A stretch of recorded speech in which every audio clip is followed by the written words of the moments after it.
The Promise Part 25 love story. The jet descended through a calm stretch of midnight clouds, its silver wings glowing faintly under the Florida moon. After nearly 2.5 hours in the air, they were finally landing. Both Chris and Lena had rested for a while, an hour and a half of quiet peace. The cabin lights were dimmed, and the soft hum of the engines filled the silence. Chris had leaned back, watching her sleep lightly beside him. Even in her sleep, her face carried that soft grace that made his heart ache in the best way. He had made a promise to himself on that flight, to respect her, to take things slow, to protect her peace.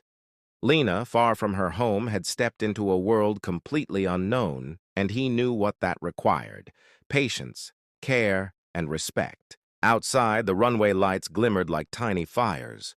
2 large American model SUVs waited, sleek, black, and polished under the floodlights. One of the cars was for security and the other for them.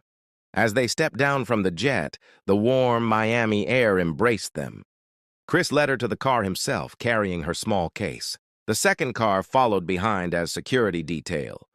When they got inside, Lena pressed her hand lightly on her chest, overwhelmed by everything. "You know what?"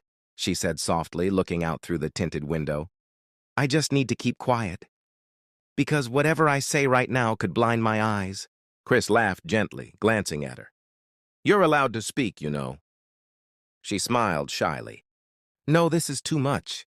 It's like I'm in a dream." He turned toward her slightly, his voice calm. "I know it's a lot. I'm sorry if it all feels too fast." "I didn't mean to overwhelm you." She looked at him, her expression soft. "You didn't overwhelm me, Chris. You surprised me, in the most beautiful way." "This place is like something from a movie." Chris chuckled. "I'm glad you think so. We actually have 3 villas here." Her head turned sharply, eyes wide. 3? Chris, already 1 is too much for me to believe. How can you say 3 villas? He laughed quietly. "Maybe one day the other 2 will be for our children." Her laughter filled the air. "Our children?" she repeated teasingly. "Yes," he said, looking at her with a smile that held more truth than jest. "Don't you like children?"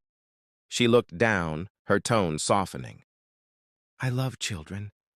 My dream has always been to be a mother, a woman who cares, who builds a home filled with love.